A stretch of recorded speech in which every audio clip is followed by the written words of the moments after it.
very interested to see what Eddie Jones might have to say when they lose that game. Most of the Wallaby fans who are coming in might not be very happy about what I'd say there. But England versus Japan is a very interesting one.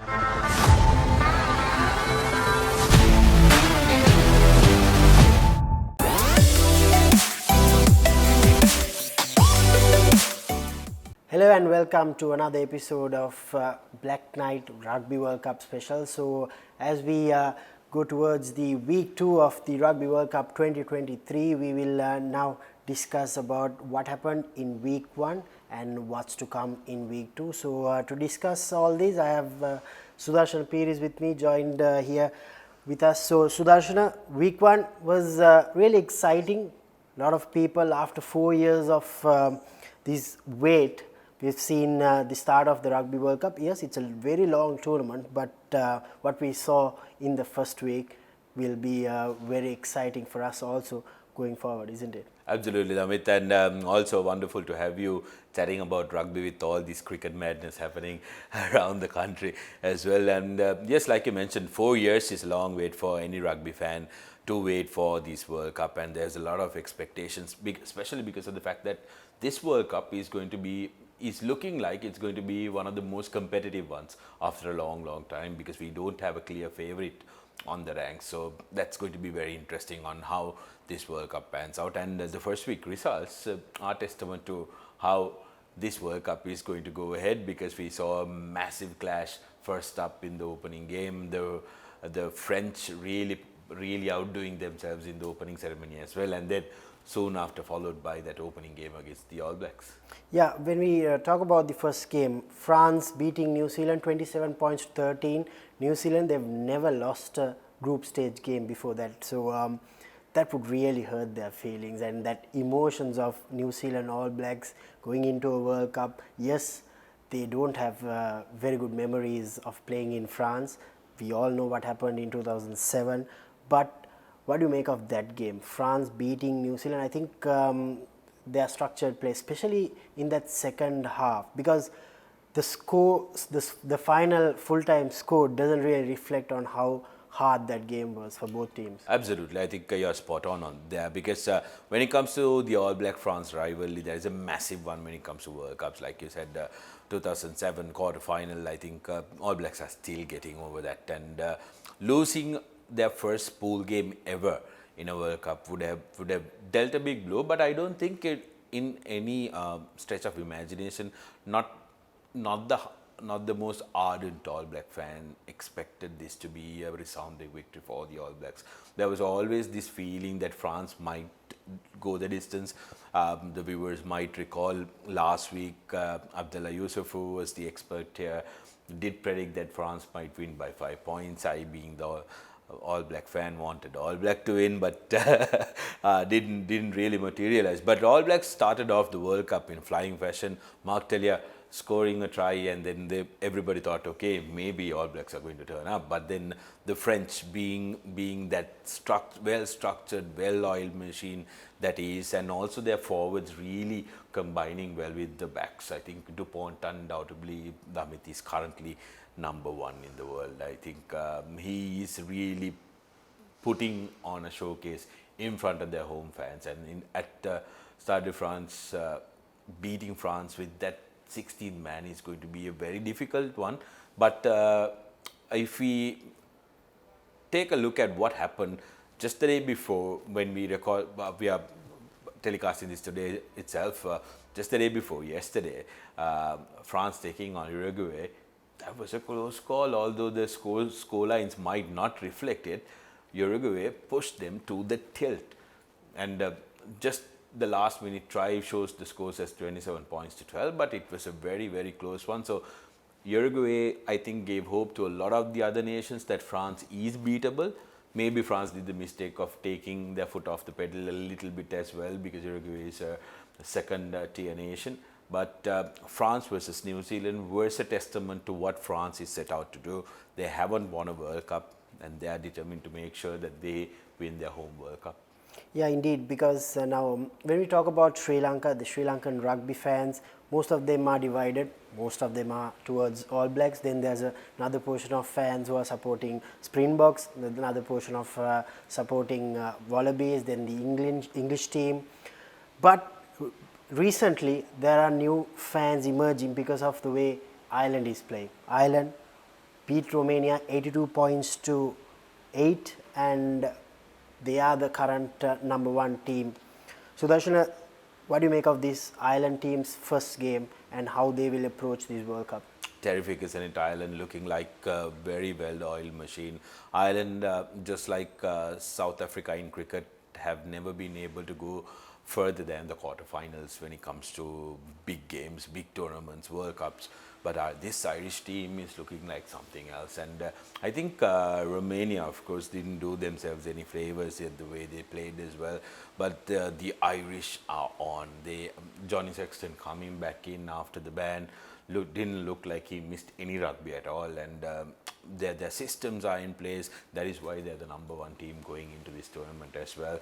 Andy Farrell, Owen Farrell's father, who is the coach at Ireland, has done a lot of work. He's instilled a lot of structure into this Ireland setup, and they are looking like a very, very good team. And like to add something to that, you mentioned there are a few Irish fans who would take offense to us because they've been very dedicated Irish fans for a long, long time, who've gone through a lot of hard times. Now it's their time to rejoice, and I have a feeling that Ireland just might go the distance if they're not stopped at the semi-final stage. Yeah, indeed, because I'm a fan of underdogs performing well, especially in major tournaments, because we always see New Zealand winning, we always see Springboks winning.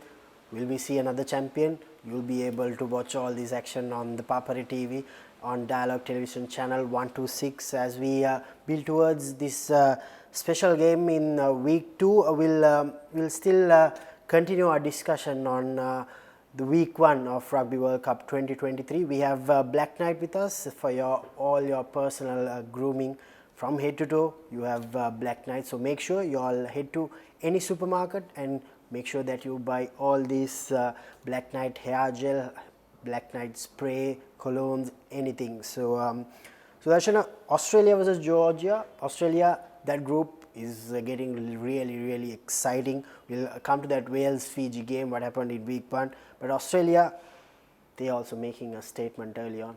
I think more than a statement, Damith, for Australia, that would have been a big relief. It's the first game that they won in this calendar year. The 8th game that they played, but the first game that they won. So after 7 defeats, they would have been very much relieved that they got off their World Cup campaign with a win. Georgia, of course, despite going down, did offer some resistance to the Wallabies as well. And also for the Wallabies, the last minute changes coming in, and they did Donaldson coming in as a fullback did make a big difference to them. He delivered a man of the match, player of the match performance on the day as well. So Wallabies would be very much happy that they got on to a winning start, but I don't think they will look too much into it because Georgia, despite fronting up when it comes to the forwards, couldn't match up to the backs. They didn't have the speed and the same skill that Australia possess when it comes to these big games. And although they've come through a slump, the Wallabies, they are a team with a lot of passion, a lot of history, and a lot of support. Now, interestingly, looking at the stats from France, 90% of the visitors to France for the World Cup are going to be English, New Zealanders, and Australians. So Australians do have a lot of traveling fans who travel to France to support them. So they will have that fans backing them up as well. So Australia is slowly brewing up some steam and also looking comfortable to book their slot, either first or second slot, depending on the outcome of the next matches in their group. So it's going to be a very interesting group, Damith, where it'll be a close finish, in my opinion. Let's wait and see how that pans out. Yeah, we have 4 groups of 5 teams each. We have 20 teams playing in this Rugby World Cup 2023 happening in France. As I mentioned earlier, all the action will be on the Papare TV on Dialogue Television Channel 126. Last week, on week 1, England, they started off their campaign beating Argentina 27 points to 10, and only one man scored all those 27 points, Sudarshana, George Ford. It's just very iconic that place kickers, number 10s, carrying England in a Rugby World Cup, isn't it? Place kickers, number 10s carrying England in a World Cup, and also drop goals coming into play. Damith. I mean, how iconic can that be? George Ford straight away channeling Johnny Wilkinson on that pitch that day. They got reduced to 14 men after Tom Curry was yellow carded initially, sent to the bin, and was sent to the bunker for review. And this is a new rule, a new development in rugby coming in and used at the World Cup as well. In the bunker, by 8 minutes, the bunker needs to review that decision, whether it's going to stay as a yellow card and the player will be able to come back, or it'll be turned into a red. And the bunker decided that it was dangerous play, face-to-face contact, and because of that he was issued a red card. So before we go into George Ford's heroics, I will just update the viewers about what happened, what really happened to Tom Curry. After the game, the judiciary sat down and they've decided that this falls in the medium range of sanctions, and he was given a 6-match ban, but then it was reduced to 3 games because of his clean pass record, and the player admitting to the offence. And he apologized to the other player as well. And also taking the mitigation factors into context, they've reduced the 3-match ban to a 2-match ban, where Tom Curry basically, in layman terms, will have to attend tackle school and get himself updated about the tackling laws. So Tom Curry will miss 2 games, and this is a problem for England.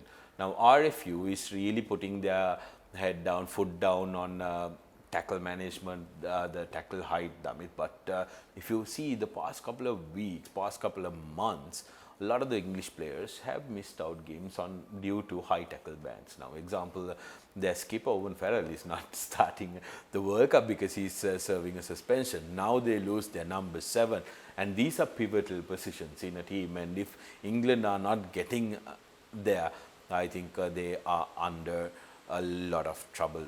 But on that game against Argentina, I strongly believe that they definitely dodged a bullet, because George Ford turned up on that day. 27 points all by himself. Those 2 drop goals, the 3 drop goals back to back, really sapped the wind out of the Argentinians. They forgot about the one-man advantage, and they were focusing on when George Ford will kick.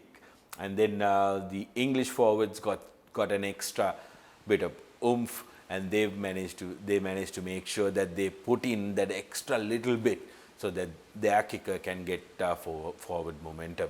Tuilagi going in and joining as a flanker in the scrums. We didn't see Tuilagi running because Tuilagi was doing the hard work and couldn't really do the fashion parade that he normally does as a back. The forwards always does the hard work, which is why you don't see them much on your television screens. But England would be very glad, especially given the fact that despite going one-man short, in most times than not, when you're a man short, everybody pulls their stockings up and they play out on their skin, and that's what England did. 27 points to 10. Argentina, on the other hand, I thought were below par, because quite disappointing because of the fact that they play the rugby championship. They have players who've been performing quite well. So and also especially like you mentioned, they play in the rugby championship. They just beat New Zealand in New Zealand in 2022. They were on a high, and they have players who have a lot of experience, and people like Matera, people like Sanchez who are in the mix, and some of those Argentinian forwards are playing in the Premiership in England. They have experience. Some of them are playing in France as well. So they have the wealth of experience. It's just that I think the pressure of a World Cup got on to them. They couldn't capitalize. Maybe, just maybe, they relaxed a little bit, Damith, thinking that okay, we have the numerical advantage, we can run. But then England were tactically sound to try and negate for that one-man loss. Indeed, and South Africa played Scotland, and in that week 1 game, the defending champions won the game 18 points to 3. Sudarshana, defending champions, I think they made a statement, especially against a good Scottish team, and obviously there are a lot of expectations that South Africa will top that group, and for Scotland it will be a very hard run towards that securing that quarterfinal berth. For sure, but then the Scots would have taken a lot of art in at the way that they played that game. 18 points to 8. I don't think it. 18 points to 7 rather.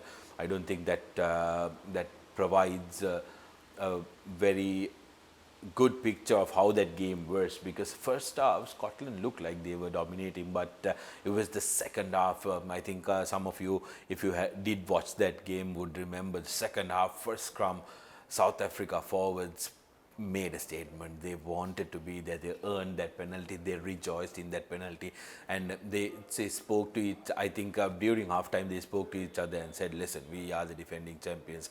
We need to make sure that we go the distance and we show people that we are the defending champions." They were not there just to win that game, but they wanted to make sure they send out that message. So I think South Africa has everything, all the ingredients in them to make sure they go the distance.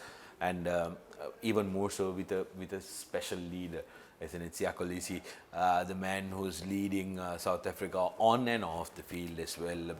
The way he handles the media conference was absolutely stunning. Damith, he just I've never seen a rugby player or any sportsman for that matter being cheered by media for answering a question like Siya Kolisi did. So he's taking care of his players. He's defending them. He's going all out for the cause, and I think he's a brilliant leader. Yes, yeah, Kolisi lifted that Rugby World Cup in 2019. Will he be able to do that in 2023? We'll wait and see, because the Rugby World Cup action is now beginning once again in week 2. We are building up to that special game in New Zealand taking on their second game, Namibia. And before we speak more about week 2, we'll finish off week 1 with that nerve-wracking, heartbreaking game for Fiji. They lost to Wales 32 points to 26. Fiji, they are expected of doing way better than this, but I think Sudarshana, Wales just got the nod ahead that day. Difficult one, isn't it, Damith, to talk about as well. Being broadcasters, being sportscasters, we are expected to be in a very middle point. But watching that game, I think a lot of people, even the rugby pundits, even Welsh. Now, if you did watch the Sky broadcast, Aaron Wynne-Jones, the highest capped international player ever, not the highest capped Welsh player, highest capped international player ever, said the refereeing was abysmal. It was you can't justify some of the decisions that were made in that game. So, like you said, most times they're not in big games like you. Many people like to support the underdog, and the way Fiji is a massive underdog, because Fiji all these years have been supplying their best talent to teams across the ditch, to Australia, to New Zealand. They've lost a lot of talent to France, to England. But now with the team from Fiji being included in Super Rugby, Fijian Drua, over the past 2 years, you are seeing that structure coming into Fiji. Fiji has always had skill. Fiji always had flair. Fiji always had speed. It's just that they needed structure, they needed discipline, they needed to make sure that they bought into that all-important aspect of structural rugby when it comes to 15. And it seems like they've finally gotten that, Damith. Just before the World Cup at Twickenham, they managed to beat England. That was a memorable one, historical win for the Fijians at Twickenham. That would have given them a world of confidence. And against Wales, I think of week 1, that was the most entertaining game. It was running rugby, but what a heartbreak. In the last move, Radadra getting that ball, the skipper dropping it like bar soap. And again, I think that was very unfortunate, because Fiji is not playing with number 1 fly-half, Montes, who should have been playing number 10. Who's playing number 10 is the centre who would have played. But it was a long cutout pass, it should have gone to the centre and then to Radadra. He expected that ball to touch another player and then come to him, version to be. If he caught that ball, that would have been a try for all money. I think everybody agrees that would have been a try. Unfortunately, it was not to be, but Fiji would have been devastated after that game. But knowing that team, it's a team that really respects and values the family bonds that they create inside the team. That would have brought them a little more closer. And in this global tournament, I think Fiji is one to keep an eye out on. If they can get that number 2 spot in that group, come the quarterfinals, if they can spring on a special performance, who knows? Then it's just 2 games to go, semi-final, final. As a group, as a unit, they're very tight, and they definitely do have the talent and the physicality to do it. Will Fiji be able to spring a surprise and beat Australia in week 2? We'll talk about it more. So before that, we'll take a small break on Black Knight Rugby World Cup special as we head towards week 2 action of this Rugby World Cup 2023.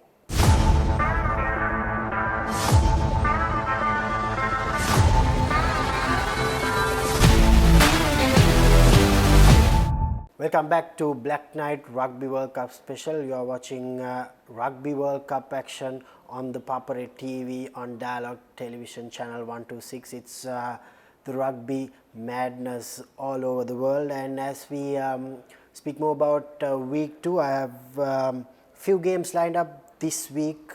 France-Uruguay game finished off yesterday, France beating Uruguay 27 points to 12.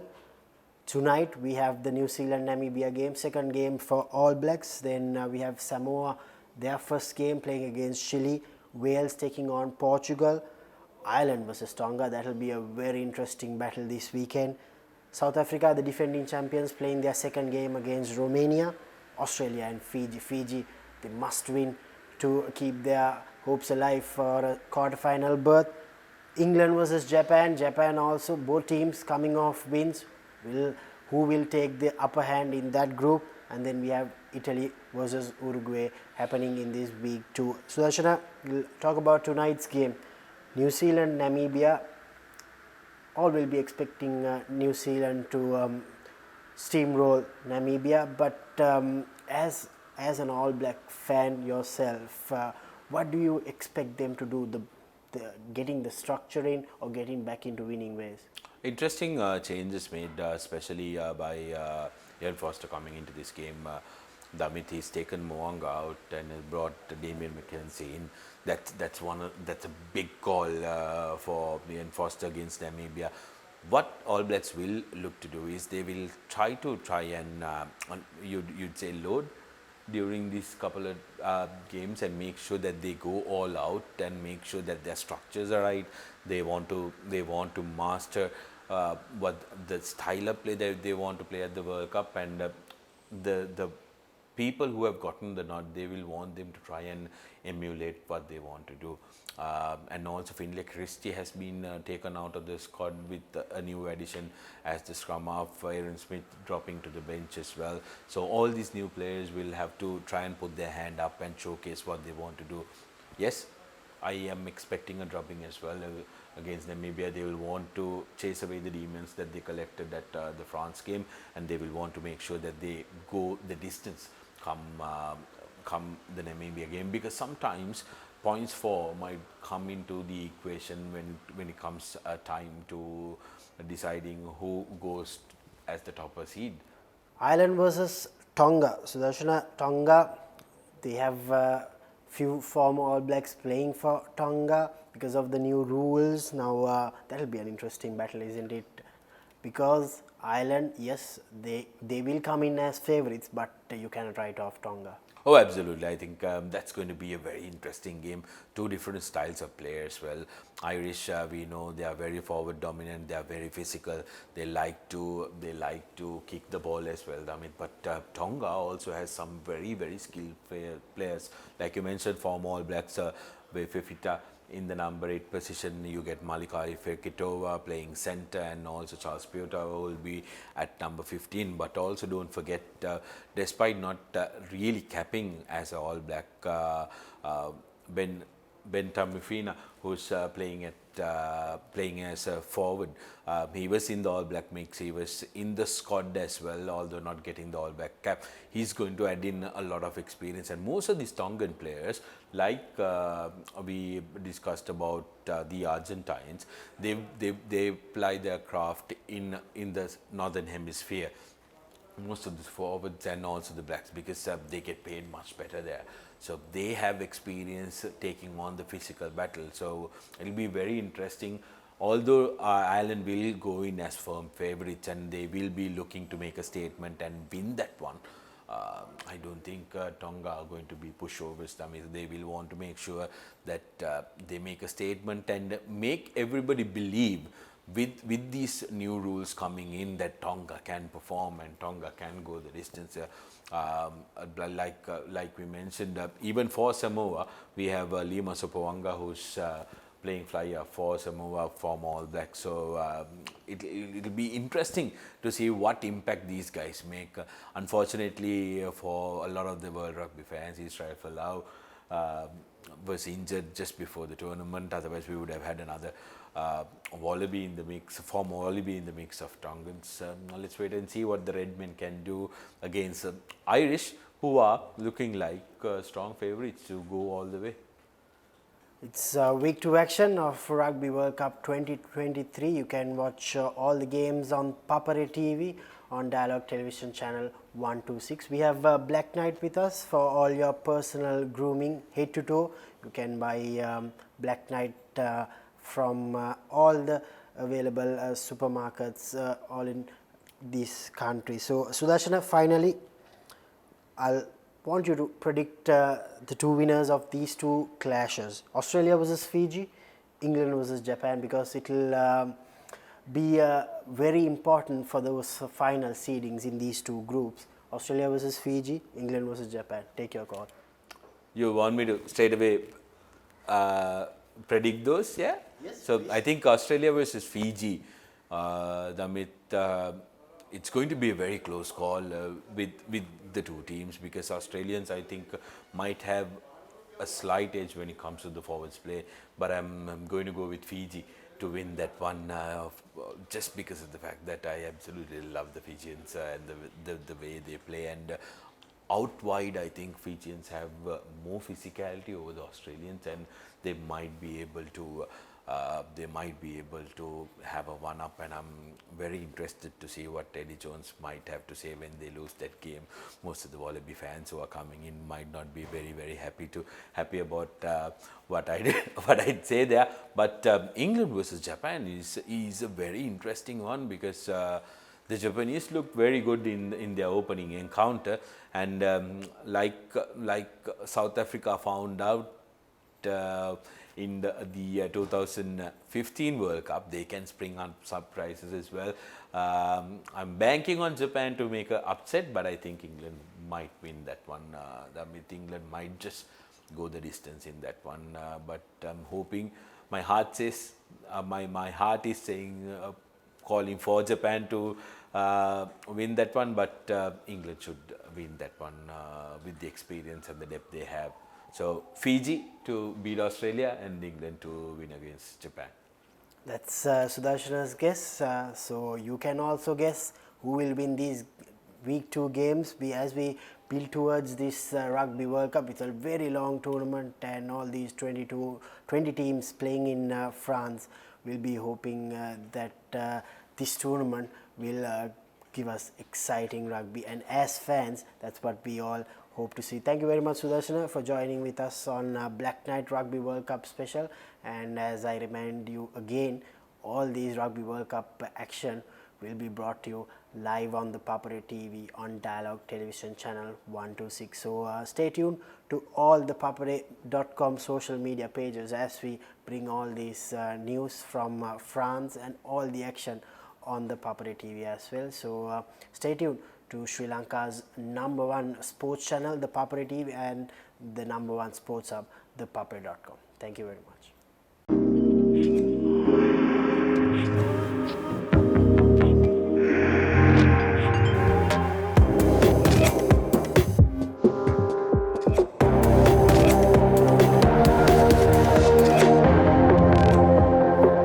Black Knight, make your mark.